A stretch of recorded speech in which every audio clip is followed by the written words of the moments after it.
ये GP follow करते हैं, या ये एचपी में है, या ये प्रोग्रेशन ही नहीं है कोई। इसका सवाल अगर किसी को जवाब इसका मालूम है तो बेटा बिल्कुल बताएं, है बहुत इंटरेस्टिंग ये जो लेफ्ट साइड पर मैंने लिखा है ना बेटा, arithmetic mean, geometric mean, harmonic mean, यही है। ये एपी में होते हैं, जीपी में होते हैं, एचपी में होते हैं। सीक्वेंस यही रखनी है, सीक्वेंस आगे पीछे की तो शायद ये ना हो वेरीफाई, सीक्वेंस यही रखनी है इसका। पता है बेटा किसी को जवाब मालूम है इसका? यस और नो?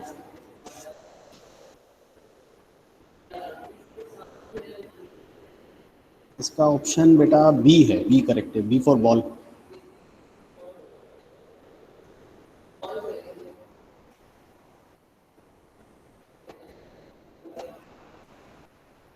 B correct. कैसे बेटा? अगर ये जीपी में है ना, तो जो दरम्यान वाली टर्म है बेटा वो बाकी दोनों का ज्योमेट्रिक मीन होगी। मैंने यहाँ पे ऐसे लिख दूँ, अंडर रूट ए और एच, ऐसे ही ना बेटा। और अगर मैं स्क्वायरिंग कर देता हूँ, ये बी बी स्क्वायर एच हो जाएगा। अब आप कहेंगे सर ये कैसे पॉसिबल? पॉसिबल है बेटा। आप बी की वैल्यू देखो कितनी है बेटा, अंडर रूट ए बी, तो उसका स्क्वायर करूंगा तो क्या बना? ए बी बना। और अब आप अर्थमेटिक मीन बोले बेटा A B A plus B का, तो A plus B upon two, ऐसे ही है बेटा। और हार्मोनिक मीन बोले तो two A B upon A plus B. Harmonic mean यही होता है ना बेटा। अब ए प्लस बी से कैंसिल करें, क्योंकि सारे पॉजिटिव नंबर्स हैं तो इनका सम कर लीजिए, जीरो तो होगा नहीं कभी। अच्छा, टू से टू कैंसिल करें तो ए बी के इक्वल आ गया बेटा। हो गया बेटा वेरीफाई। ओके बेटा, समझ में आया? मैंने ऐसे वेरीफाई कर दिया। अब आप इसको अर्थमेटिक यानी एपी में अगर आप इसको रख के वेरीफाई करें तो ये नहीं होगा वेरीफाई। वेरीफाई चले एपी में करते हैं। तो अगर मैं कहता हूँ ये, अगर लेट सपोज एपी में टेस्ट करते हैं, आर इन एपी, तो एपी में होने का मतलब क्या होगा बेटा कि जो दरमियान वाला जी है ना वो किसके बराबर है बेटा? A plus H upon two, यही होगा ना बेटा। अब ये होता है under root A B.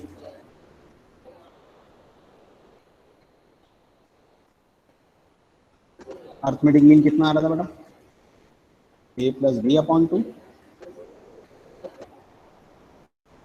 Plus two A B upon A plus B. ये वेरीफाई नहीं हो रहा बेटा, ये आप अगर मजीद भी सिंप्लीफाई करेंगे तो they are not equal.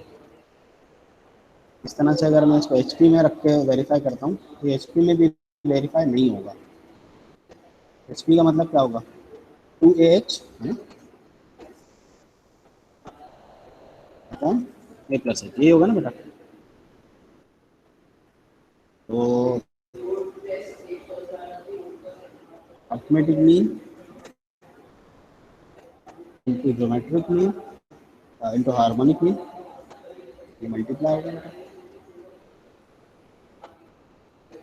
Over in दोनों का सम। ये भी अनइक्वल है बेटा, ठीक है। ओके बेटा, तो ये एक नॉलेज बेस्ड एमसीक्यू है जिसमें हमें पता होता है। अच्छा, इसका बिल्कुल ऑर्डर रिवर्स कर दें, जैसे मैं आपको बताऊं 1 2 4 बेटा,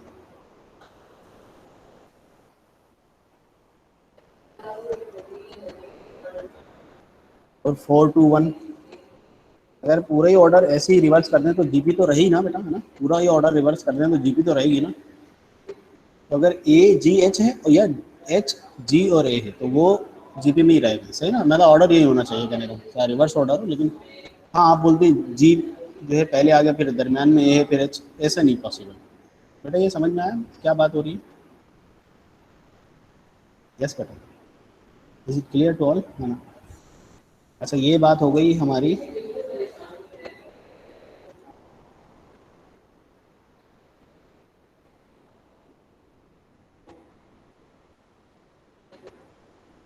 ठीक है, ओके। अब जो हमारी बात है ना बेटा वो ये है, एप्लीकेशन लेवल है, इसकी मिनिमम वैल्यू बतानी है 3 की पावर x और 3 की पावर -1 - x की। वही बात मैं जो अभी मैंने आपसे सवाल पूछा था, इसका आंसर हमेशा पॉजिटिव, इसका आंसर हमेशा पॉजिटिव, इसका आंसर आएगा तो पॉजिटिव कोई नंबर ना।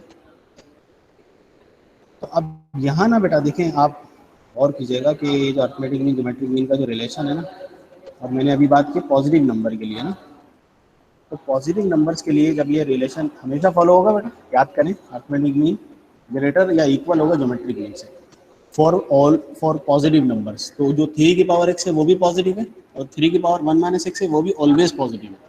पहले तो आपको ये कंफर्म करना पड़ता है कि पॉजिटिव नंबर्स हैं या नहीं, ठीक है बेटा। अब इसमें जब मैं ये रिलेशन लगाऊंगा तो मैंने इसका लिया अर्थमेटिक मीन। अर्थमेटिक मीन यानी दोनों को ऐड करके 2 से डिवाइड। और ज्योमेट्रिक मीन कैसे लिया जाता है बेटा, दो नंबर्स का अंडर रूट ए बी, ये ए बी दोनों मल्टीप्लाई होगा, अंडर रूट लगा दिया उसमें। इस हिसाब से हम पावर सम अप हो जाएंगे बेटा। ये पावर्स हो गई x plus 1 minus x, x से एक्स कैंसिल बेटा। अंडर रूट में मेरे पास आ गया 3, बस मेरे पास इसकी वैल्यू आ गई। ये क्या होगा बेटा, ग्रेटर या इक्वल रहेगा इससे 2 अंडर रूट 3 से। समझ में आ रही है बेटा बात। और ये इतना मुश्किल सवाल था, अगर हम कैलकुलस से ये करते हैं ना तो बहुत मुश्किल सवाल था, क्योंकि वहाँ उसका डेरिवेटिव लो, फिर उसको टर्निंग पॉइंट निकालो, फिर उसके बाद सेकंड डेरिवेटिव टेस्ट से पता लगता है कि वो क्लियर है बेटा। मैं रिपीट कर देता हूँ, ठीक है। हमें ये मालूम है कि दो नंबर्स का पॉजिटिव रियल नंबर्स का अगर आप ज्योमेट्रिक मीन और अर्थमेटिक मीन निकालते हैं तो arithmetic mean always greater then और इक्वल टू ज्योमेट्रिक मीन, ठीक है जवेरिया। अभी हमने ये बात की थी बेटा क्लास में, arithmetic mean always greater then और इक्वल टू ज्योमेट्रिक मीन। अभी हमने बात की ना बेटा प्रीवियस, वेरीफाई भी की थी दो नंबर से। तो दो नंबर्स ये हैं, एक 3 की पावर एक्स है और 3 की पावर 1 माइनस एक्स, ये दो नंबर हैं। इनको, इनका मैंने अर्थमेटिक मीन निकाला, इन्हीं का ज्योमेट्रिक मीन निकाला। अर्थमेटिक मीन ऐसे निकालता है ना बेटा, यानी अर्थमेटिक मीन ज्योमेट्रिक मीन ऐसे निकाला जाता है ना।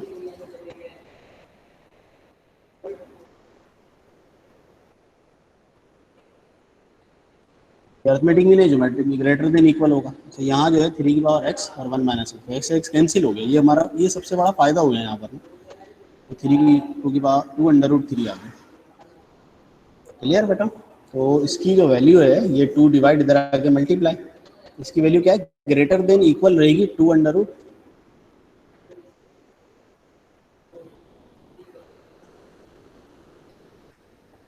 3 से। सही है बेटा। अब मैं इसका आपसे ग्राफ शेयर करता हूँ बेटा, मैंने ग्राफ बनाया था इसका डेस्कटॉप पर, ये देखिएगा ग्राफ। ये इसका कर्व बना था,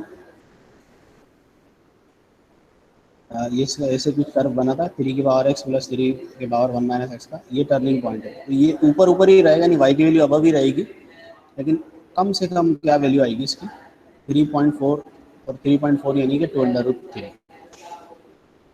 ठीक है बेटा, ओके। इसकी बहुत बेस्ट और बहुत ज़बरदस्त एप्लीकेशन है। एक और समझ लीजिए बेटा इसी से रिलेटेड,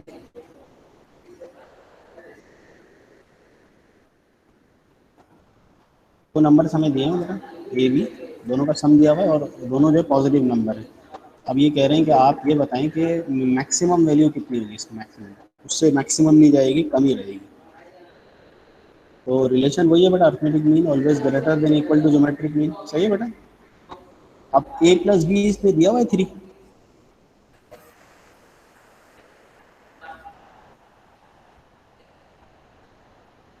भाई दो नंबर्स हैं, हमें नहीं पता कौन से नंबर हैं, लेकिन उनका सम दिया हुआ है 3। ठीक है बेटा। अब ये करें कितनी मैक्सिमम कितनी जाएगी प्रोडक्ट की वैल्यू, उससे उससे ऊपर जाना पॉसिबल नहीं होगा, कम कम ही रहेगी उससे। बेटा अर्थमेटिक मीन होता है ए प्लस बी अपॉन 2, और geometric mean under root A B. ये तो क्लियर है ना बेटा सबको, पॉजिटिव रियल नंबर्स का यही होता है ना बेटा। ओके क्लास, हाँ ग्राफ में रिपीट कर देता हूँ बेटा। ये देखना बेटा, ये जैसे मैंने डेस्मोस पे ये लिखा ना फंक्शन 3 की पावर एक्स और 3 की पावर 1 माइनस एक्स, ये है फंक्शन। अच्छा अब फंक्शन ये बना, तो ये 4 आएगा, इसमें 6 आएगा, यानी ये वैल्यू आप पुट करते रहेंगे, इसका ग्राफ इंक्रीज करता रहेगा, यानी वाई की वैल्यू इंक्रीज करती रहेगी। सही है अरे, और वाई की वैल्यू इंक्रीज करती रहेगी, लेकिन वाई की वैल्यू कम से कम कितनी आई, 0.5 पे कितनी आई है, 3.464। यानी इसका मतलब ग्राफ जब नीचे नहीं आया ना, इसका मतलब वाई की वैल्यू कम से कम इतनी होगी, उससे ऊपर बढ़ेगी, इंक्रीज करेगी, इन्फिनिटी को अप्रोच करेगी, लेकिन इससे कम नहीं होगी। ठीक है। और ये मैंने यहाँ बताया अंडर रूट 2 अंडर रूट 3 की वैल्यू 3.46 है, जो हमने यहाँ निकाली है। यही मैथमेटिकली भी यही आ रही है और ग्राफ भी यही बता रहा है आपको। सही है ना बेटा, ग्राफ को ऐसे रीड करते हैं। जैसे हमारी साइन वेव अगर यहाँ से स्टार्ट होती है 2√3 से और ऐसे ऊपर जाती है, हम ये बोलते हैं ना भाई मिनिमम वैल्यू ये है, मैक्सिमम वैल्यू ये है, जैसे हम ग्राफ में पढ़ते थे ना चैप्टर 11 में। अच्छा अब यहाँ आ जाते हैं बेटा, दो नंबर्स का सम दिया हुआ है 3, ए और बी दोनों पॉजिटिव नंबर है, मैक्सिमम वैल्यू बतानी है ए बी। बेटा arithmetic mean always greater than equal to geometric mean for any two positive numbers. Okay. अच्छा now we know the value for A plus B, A plus B की value मुझे मालूम है ना बेटा, ए प्लस बी की value आप यहाँ पुट कर दें 3, प्लस बी की वैल्यू 3 पुट कर दी बेटा, ठीक है, अपॉन 2। ओके बेटा, फिर ये यहाँ तक क्लियर है सबको बेटा, ए प्लस बी हमें दिया हुआ है ना, सम तो दिया हुआ है ना, पुट कर दिया 1.5, इसका स्क्वायर कर दें बेटा तो 9/4 हो गया मसला हल। स्क्वायरिंग करने से ये आ रहा है तो भाई ए भी जो है वो लेस देन इक्वल है इसके बेटा 9/4। आपको पता लग गई इसकी वैल्यू 2.25, वैल्यू पता लग गई ना इसकी, मैक्सिमम कितना जाएगा 2.25 तक जाएगा, इससे आगे जाएगा ही नहीं। ठीक है बेटा, तो these are the some applications जो हम normally arithmetic mean geometric mean में देख सकते हैं।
ये सवाल है बेटा मेरे पास।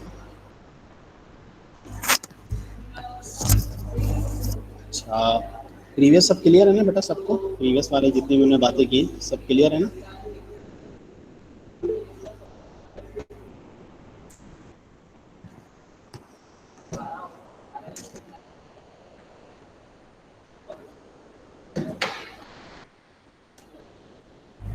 नाउ जी Y is the arithmetic mean,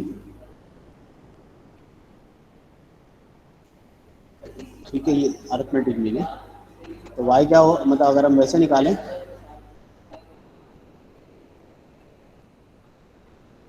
arithmetic mean हो गया वाई,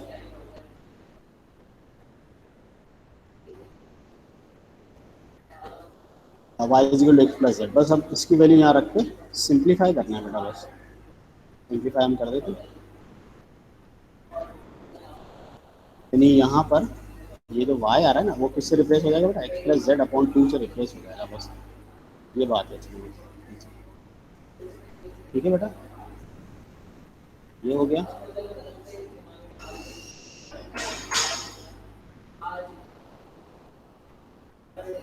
एक एलसीएम, बस एलसीएम लेके इसको सिंप्लीफाई करना है बेटा, बस x plus Z minus 2z, 2x minus x minus Z,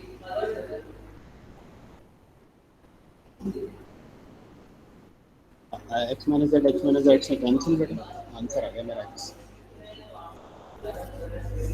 ठीक है बेटा, तो इस तरह के बहुत सारे सवाल पॉसिबल हैं। मिसाल के तौर पे यही एक्सप्रेशन हमारे सिंप्लीफाई करनी है when X Y Z are in geometric progression, ये सवाल है हमारा।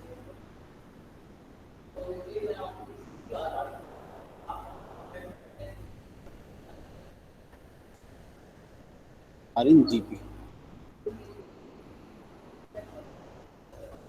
जीपी में होने का क्या मतलब है बेटा, X Y Z are in GP क्या मतलब बेटा, Y is the geometric mean of both the numbers, both the extreme numbers, यानी कि एक्स और जेड आ गया। अब आपको, तो वैसे तो वेरिएबल्स में रख के बेशक आप सॉल्व करें, अगर नंबर्स में भी करनी जैसे हमने सुबह थोड़ा बहुत प्रैक्टिस की थी नंबर्स की, वैसे भी चलेगा ये देखिए, ये देखिए।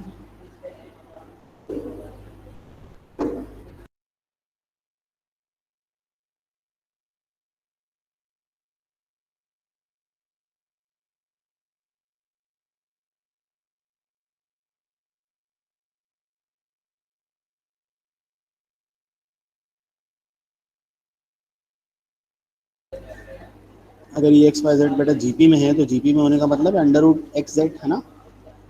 वाई की जगह क्या रिप्लेसमेंट होगी, अंडर रूट एक्स जेड। अच्छा, अब चूंकि यहाँ अंडर रूट एक्स जेड है, यहाँ वाई की जगह अंडर रूट एक्स जेड, दो जगह रिप्लेसमेंट होगी ना वाई से। अब ये एक्स और ये जी, इसको मैं अंडर रूट में ही लिख देता हूँ, ज़्यादा कोई कंफ्यूजन ना हो उसमें। यानी ये जो देखिए, इसको तो नहीं हटा सकते ना, स्क्वायरिंग तो यहाँ पॉसिबल नहीं है, एक ही साइड है आपके पास, उसको सिंप्लीफाई करना है। Under root X whole square, under root X whole square, under root Z whole square, ऐसे लिखते हैं, ठीक है बेटा। इसका कोई मसला नहीं है, अगर ये इसको भी कर देते हैं, ये आगे असल में जाके ना कैंसिल होगा ये,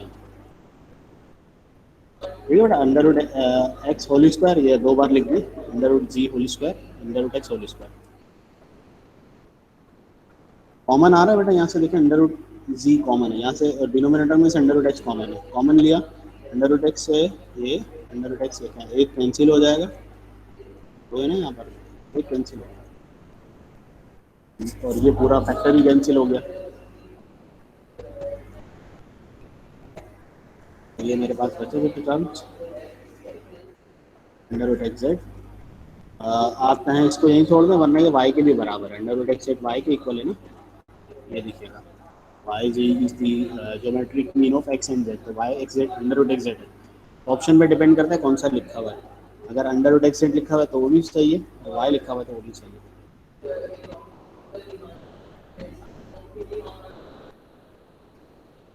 सही बेटा, ओके।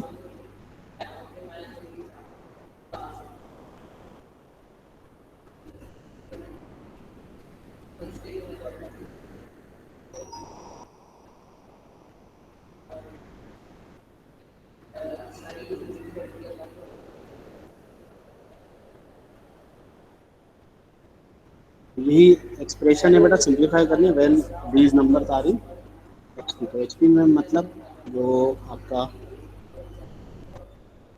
वाई है वो हार्मोनिक मीन है, ठीक है, Y is the harmonic mean of X and Z जी। तो बस अब इसको सिंप्लीफाई करना है, जहाँ जहाँ वाई आ रहा है ना, वाई की जगह आप ये एक्सप्रेशन पुट कर देंगे, two X Z over X plus Z, two X Z over X plus Z, और आप बस इसको सिंप्लीफाई करना है। पहला काम क्या है बेटा, एलसीएम, एलसीएम लिया, जेड एक्स से मल्टीप्लाई करते minus X Z minus Z square, यहाँ पर minus X square plus X into ji,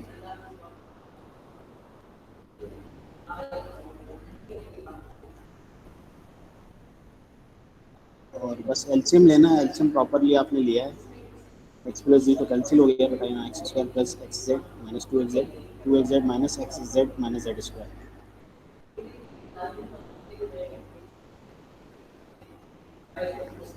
to X Z में से एक्स जेड निकाला बेटा, एक्स जेड बचा, और यहाँ वन में से टू निकालेंगे तो माइनस का एक्स जेड बचा,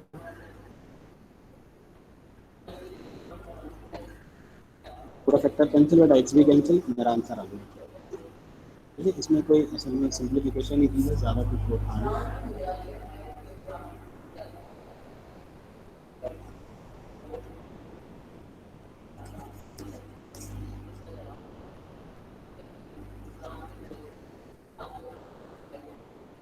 बेटा ये इसमें कुछ पूछना है किसी को बेटा, बस जो इसमें जो सबसे इम्पोर्टेंट पॉइंट था ना बेटा, वो ये था कि जब एपी में बोले तो दरमियान वाली टर्म अर्थमेटिक मीन है, जीपी में बोले तो दरमियान वाली टर्म ज्योमेट्रिक मीन है, एचपी में बोले तो दरमियान वाली टर्म हार्मोनिक मीन है, ठीक है बेटा। तो जो आपको बोला जा रहा है ना उसको आप फॉलो करें, आगे पूछूं बेटा अगर कोई अगर कोई मसला है, कोई प्रॉब्लम है, वरना मैं फिर आगे बढ़ता हूँ। यस बेटा,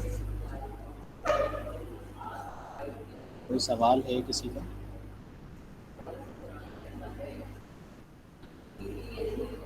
मोहम्मद शहाब, समीउद्दीन, मैं रिपीट कर देता हूँ। हरवा ये देखिएगा बेटा, यही वाला या जीपी वाला हरवा? या जीपी बेटा, कौन सा वाला?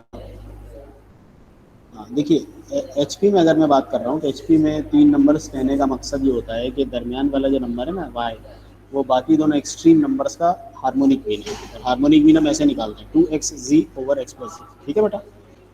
और वह वाई की वैल्यू आ गई, ये क्लियर है। वाई जो है वो हार्मोनिक मीन है, तो ये आ गया, ठीक है बेटा। और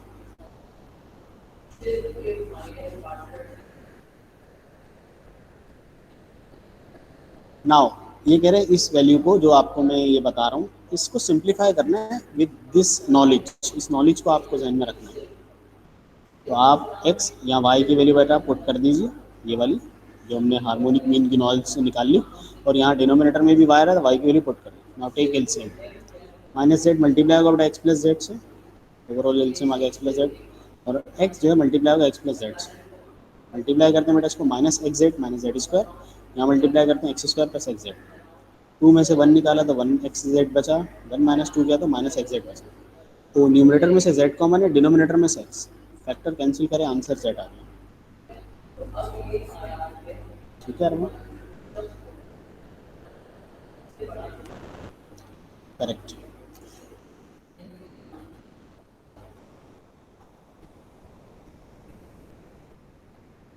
ये मेरा एक सवाल है बेटा, ये जो है आपको रिलेशन दिया हुआ है और अब एक्स वाई, अब देखिए इस पे एमसीक्यू कैसे पॉसिबल है कि एक्स वाई जेड आ रही, आपसे बोल दिया भाई एपी है, जीपी है, एचपी है, या ये कोई प्रोग्रेशन ही फॉलो नहीं हो रही, इस तरह से इसका सवाल पॉसिबल है। ये तो अभी हम सिर्फ मतलब सॉल्यूशन की बात कर रहे हैं कि अगर ये तो इतना ज़्यादा वो नहीं है कि इसमें मतलब इतना मुश्किल नहीं है कि इसको हम मतलब नंबर्स वगैरह के अंदर लेकर सपोज करें, ये तो हम ऐसे ही कर लेंगे। सबसे पहला काम क्या करना है बेटा, ये जो हमें रिलेशन दिया हुआ है इन्होंने, इसके अंदर आप थोड़ा सिंप्लीफाई वगैरह करें ज़रा। डिवाइड इधर जाके मल्टीप्लाई है ना, ये जेड एक्स वाई से मल्टीप्लाई, एक्स माइनस वाई से, और एक्स मल्टीप्लाई था वाई माइनस जेड। मल्टीप्लाई करते हैं इनको बेटा, और मल्टीप्लाई करने के बाद देखिए ये एक्स जेड इधर आ जाएगा, 2xz एक्स वाई, और वाई जेड में उधर ले गया। अब देखिए ये दोनों ऐड हो रहे हैं मेरे पास ना, 2xz और वाई इसमें से कॉमन आ रहा है एक्स प्लस जेड, सही है ना बेटा? और अगर मैं यहाँ से y की वैल्यू निकालता हूँ बेटा, तो y क्या आ रहा है, 2xz/x+z। तो ये क्या रेफर कर रहा है बेटा, मुझे क्या बता रहा है, कोई कोई किसी को आइडिया हुआ ये क्या बता रहा है मुझे?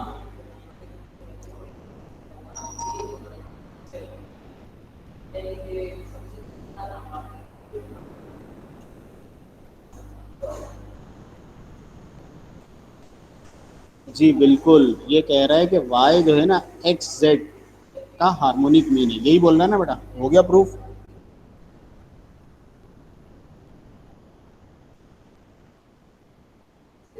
ये तो कह रहा है ये।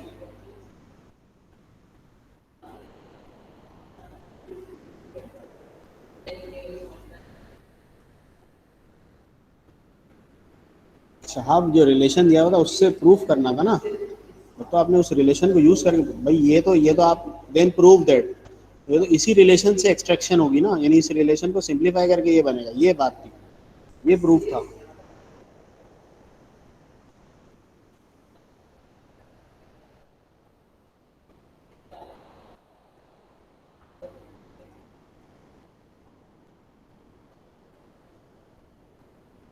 इशाक,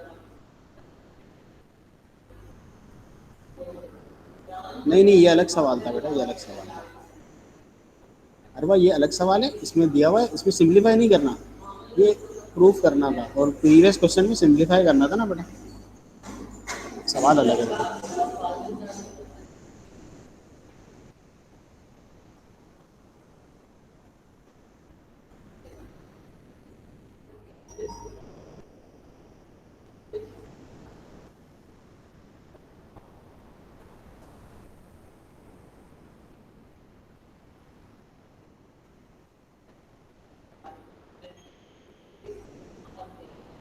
ये बेटा, ये जो हमारे पास अब जितने भी सवाल हैं, तकरीबन ये मीन और ये सब अल्लाह का शुक्र है ख़त्म हो चुका। मेरी नॉलेज के हिसाब से कुछ भी नहीं बात है चैप्टर 6 के अंदर। ऐसे लोग ऐसे देखिएगा आप भी सारे स्टूडेंट्स, अगर उसमें से कोई टॉपिक सब टॉपिक या कोई ऐसे लो नंबर आपको लगता है कि वो डिस्कस नहीं हुआ या उसको डिस्कस होना चाहिए तो वो मुझे ईमेल कर दें, व्हाट्सएप पे बता दें, जैसे भी। ठीक है, ये तो हो गई बात हमारी कोर्स से रिलेटेड, जो चैप्टर 6 का बेटा कोर्स था। अच्छा, एक सीरीज़ है जो आपको मतलब वो कोर्स में नहीं है, लेकिन मैं सिर्फ ऐसी आपको जनरल नॉलेज के लिए हिसाब से बता देता हूँ। इस तरह की भी एक चीज़ होती है, और बाकी इसके सॉल्यूशंस मैं आपसे शेयर कर दूंगा पीडीएफ में, तो आप उसमें देख लीजिएगा मुझे।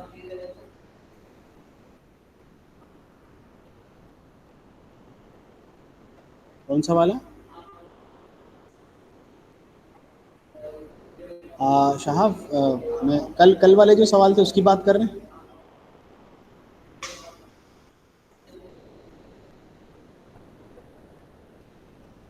कौन सा? मैं समझा नहीं आपका सवाल।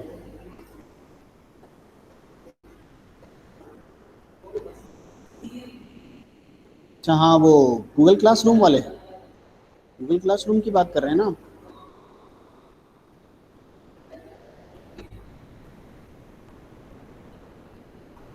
अच्छा, रिवीजन रिवीजन रिवीजन के।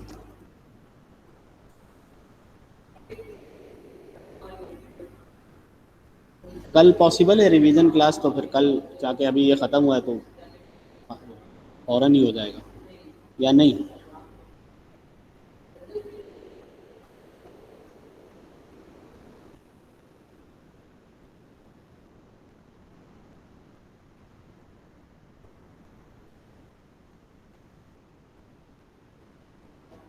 रिवीजन क्लास की बात कर रहा हूँ मैं। हाँ, वो साथ ही हो जाएंगे, सब उसी में हो जाएंगे बेटा। यानी जितने भी अभी तक एमसीक्यूज हुए हैं ना, वो असल में उसके लिए टाइम मिल भी नहीं पा रहा था।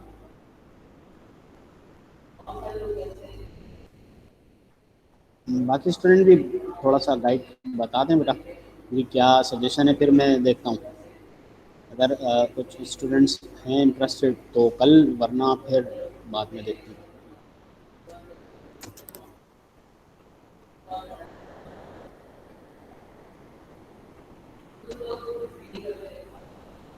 अरबा फिर मंडे से, मंडे वाली जो रेगुलर क्लास होगी उसमें कर लें अरबा।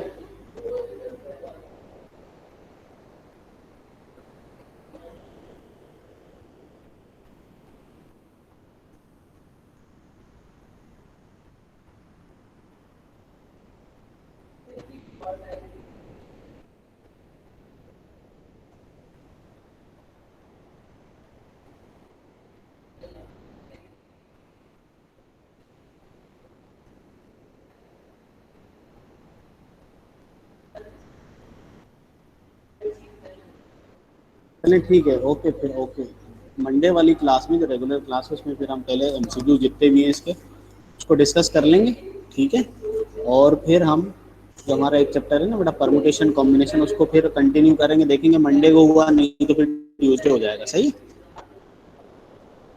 अच्छा, लेकिन ऐसे लो बेटा ज़रूर देखिएगा आप ना, I recommend all the students, हमारे ऐसे लो है ना वो ज़रूर देखिएगा, और उसमें से आप अगर वैसे तो कुछ भी नहीं रहा मेरे हिसाब से, तो आप वैसे आप देख लीजिएगा, अगर गो थ्रू कर लीजिए। अभी चैप्टर खत्म हुआ है ना, अगर कोई इनकेस ऐसी चीज़ है जिसके अंदर डिस्कशन होना है तो फिर अभी हो जाए, तो कोई और चैप्टर चल रहा है उसको दरमियान में वो लाना वो थोड़ा मुश्किल काम है। अच्छा, पहले मैं बता रहा हूँ, this is not be part of our syllabus. Arithmetic geometry की सीरीज़ हमारे सिलेबस में नहीं है, लेकिन बहुत सारे दुनिया में लोग जब इसको पढ़ाते हैं सीक्वेंसेस एंड सीरीज़ को, तो मिसलिनियस और ये दो चीज़ें हम पढ़ाते हैं। तो चूँकि बेटा देखिए, ऐसे लोग के अंदर या जो बाकी बोर्ड की जो इंस्ट्रक्शन है, क्योंकि उनका अंदाज़ा है कि ये students different part of the मतलब सेक्शंस में जाएंगे अलग अलग जगहों पर। It's up to you, it's your choice, आपकी मर्ज़ी है बेटा, आप लिखो या नहीं, क्योंकि मैं इसमें कुछ नहीं बोलता, सिलेबस का पार्ट नहीं है ये, इतना मैंने बता दिया। लेकिन मैं वैसे बता रहा हूँ कि एक ए बी वालों ने ना, वो हमें मतलब कॉलेज में जो पूरा ऑफिशियल वो आया उनका सारा रिव्यू सिलेबस से रिलेटेड, उसमें उन्होंने उसको ये नहीं कहा कि आप इससे पढ़ाएंगे नहीं, उन्होंने क्लासरूम एक्टिविटी करके अलग से लिख दिया था, जैसे कॉम्प्लेक्स नंबर में क्लासरूम एक्टिविटी बोला था, और ये बाइनोमियल वगैरह में क्लासरूम एक्टिविटी मीन्स, क्योंकि उनको अंदाज़ा है कि जब आप आगे आगे जाएंगे इंशाल्लाह यूनिवर्सिटी में, कहीं ना कहीं देखिए, एक जो मैंने पहले कभी शायद आपको बताया, मिनिस्ट्री ऑफ एजुकेशन जो हमारी है, वो डिसाइड करती है लेवल कि भाई इस लेवल पर ये चीज़ डिस्कस होगी, इस इंटरमीडिएट लेवल पर ये चीज़ें होनी चाहिए इस सब्जेक्ट में। तो वो तो आप नहीं चेंज कर सकते ना, क्योंकि उनको अंदाज़ा है they are the masters of the subject. और उनको अंदाज़ा होता है कि अगर आप देखें ना, यहाँ से कहीं इंटरमीडिएट करके कहीं और जा रहा है या कोई बाहर से यहाँ आ रहा है, ये तो बहुत बड़ा मसला बन जाएगा। ऑलमोस्ट 75% सेम होता है तकरीबन। अब एग्ज़ाम लेने का तरीका और असेसमेंट वगैरह ये डिफरेंट हो, वो एक अलग बात है, या बुक्स जो आप फॉलो कर रहे हो वो अलग हो सकते हैं, लेकिन टॉपिक वो तकरीबन 75% ओवरऑल ग्लोब सेम रखना पड़ता है, वो मजबूरी है। तो ये जो है सीक्वेंसेस एंड सीरीज का ही पार्ट है।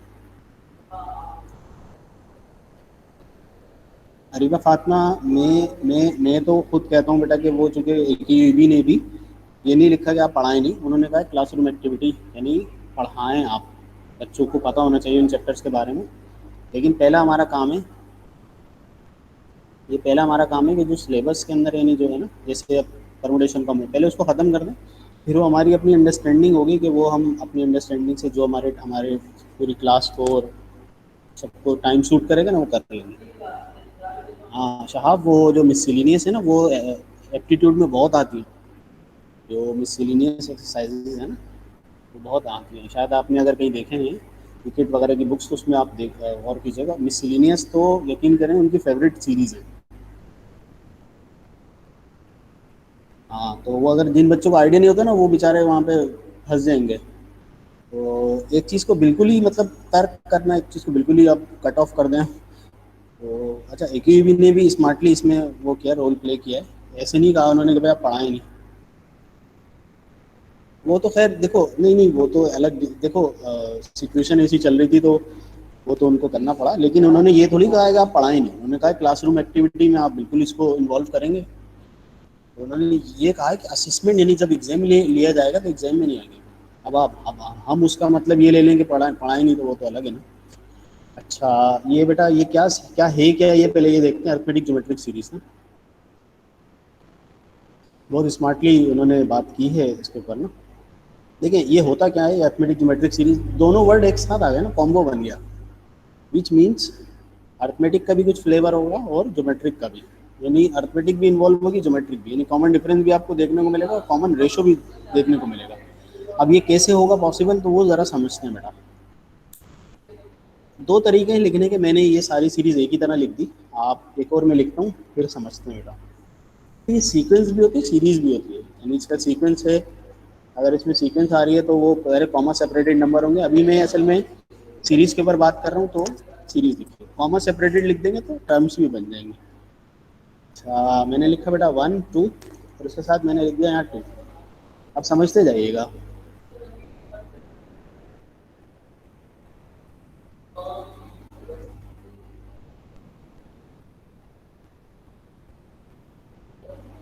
ये जो मैंने लिखी है ना बेटा सारी, ये हैं बेसिकली अरिथमेटिक और ज्योमेट्रिक सीरीज। होती क्या है, मैंने जैसे कहा कि AP और GP दोनों का फ्लेवर होगा। आप गौर कीजिएगा बेटा, 5 7 9 और 11, ये क्या फॉलो कर रहे हैं बेटा, बताइए जी क्लास। ये कंफर्म एक AP है बेटा, इसमें कॉमन डिफरेंस कितना है, 9 एंड 11, है ना। कॉमन डिफरेंस जिसमें कितना आ रहा है बेटा, वो आ रहा है, तो ऐसे ही है ना बेटा। और अगर मैं बेटा दूसरे नंबर्स को, यानी इसको मैं ऐसे लिख देता हूँ, 5/3 की पावर 0, लिख सकता हूँ ना, यानी 1।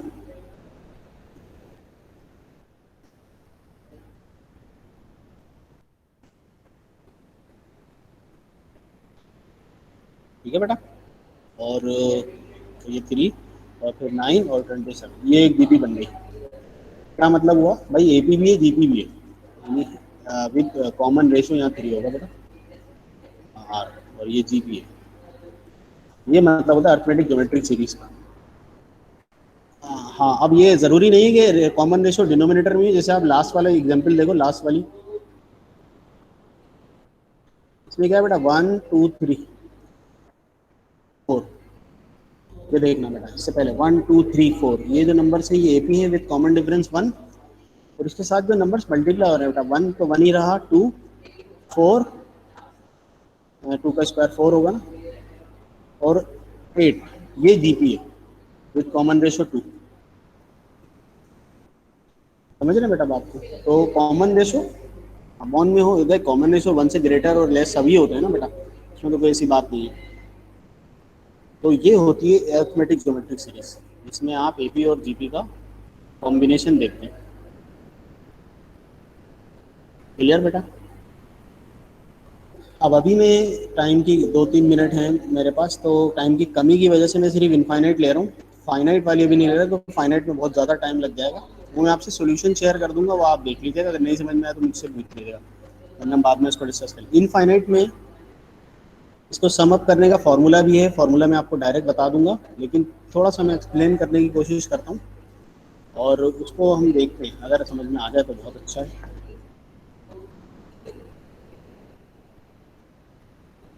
ठीक, और आप पहले कंफर्म करेंगे मुझे कि सर ये एक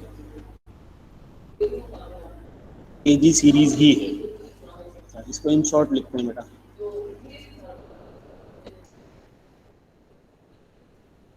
एजी सीरीज लिखते हैं इन शॉर्ट में। अच्छा, ये sum to series, sum series to infinity, infinity आ गया तो A/1 - R तो मस्ट है ना, लेकिन वो तब जब जीपी हो ना, ये अर्थमेटिक भी मिला हुआ है इसमें, जीपी भी मिला हुआ है, तो इसमें क्या करना है बेटा, इसमें ट्रिक लगती है, और वो ट्रिक बहुत ना आसान ही है वैसे। अच्छा मुझे बताइए, एपी जी एजी सीरीज है भी नहीं बेटा, ये तरह कंफर्म करें, इज इट एजी सीरीज और नॉट, और रीजन,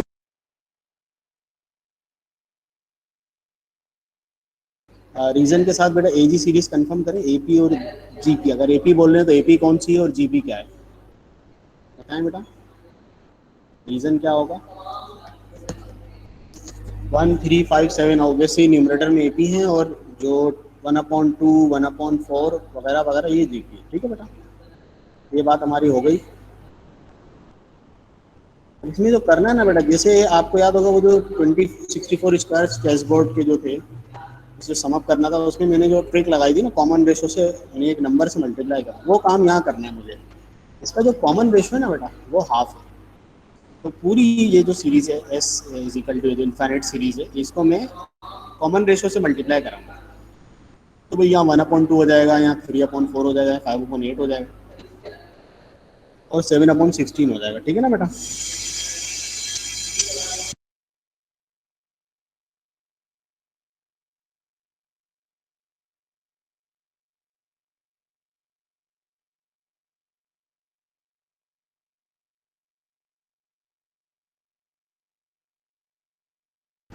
इसको कंप्लीट कर लो बेटा, फिर चले जाना। अब करना क्या है बेटा, इन दोनों सीरीज को ना सब्ट्रैक्ट करना है। सब्ट्रैक्ट कैसे करना है बेटा, जिनके डिनोमिनेटर सेम है ना, उनको सेम एक साथ रखें। जैसे यहाँ देखो 3/2 1/2 5/4 3/4, जिनके डिनोमिनेटर सेम है ना बेटा, उनको एक साथ रखें सब्ट्रैक्ट करते वक्त। ठीक है बेटा, जिनके डिनोमिनेटर सेम है उनको एक साथ रखें।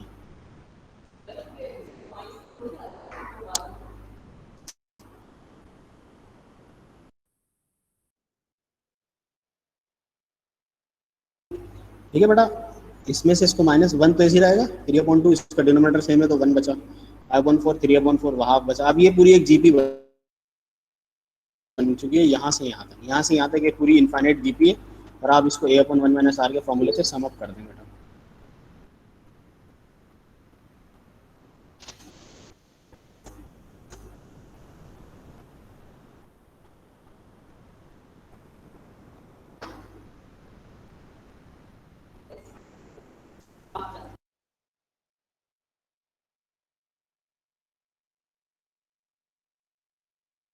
शहाब, मैंने जैसे कहा ना कि आप ये जो सीरीज है ना बेटा, ये सीरीज में ये जो माइनस करते हैं ना हम, जिसके डिनोमिनेटर सेम है उनको उनको माइनस करते हैं, सही है, वन ऐसे ही रहेगा अलग ही।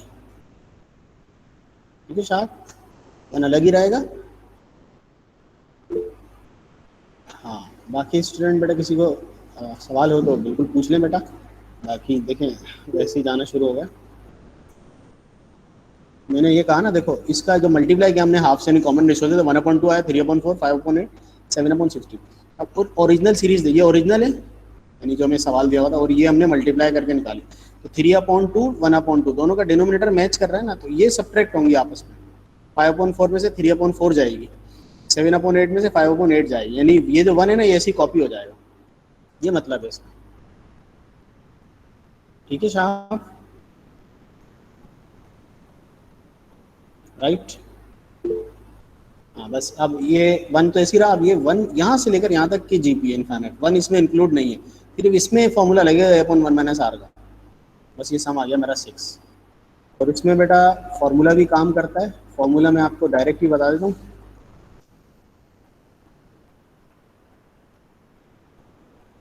जी जी जी, मल्टीप्लाई हुआ है, जी जी बिल्कुल। इसका फॉर्मूला ये है, डायरेक्ट फार्मूला है बेटा। अगर आप फार्मूला भी यूज़ करना है तो इनफाइनाइट के लिए, फाइनाइट के लिए अलग है। फाइनाइट के लिए बहुत लंबा चौड़ा फार्मूला होता है, वो तो खैर हम याद नहीं करते, वो हम ट्रिक से ही कर लेते हैं। नहीं, ठीक है बेटा, यू कैन डू। आप फॉर्मूले से भी करोगे तो 6 ही आएगा इसका आंसर। ये फार्मूला मैंने लगा दिया इसमें, इसका आंसर 6 ही आएगा। ठीक है बेटा, ओके। चलो फिर नेक्स्ट क्लास में बात करते हैं। ओके बेटा, चलिए, अल्लाह हाफिज़।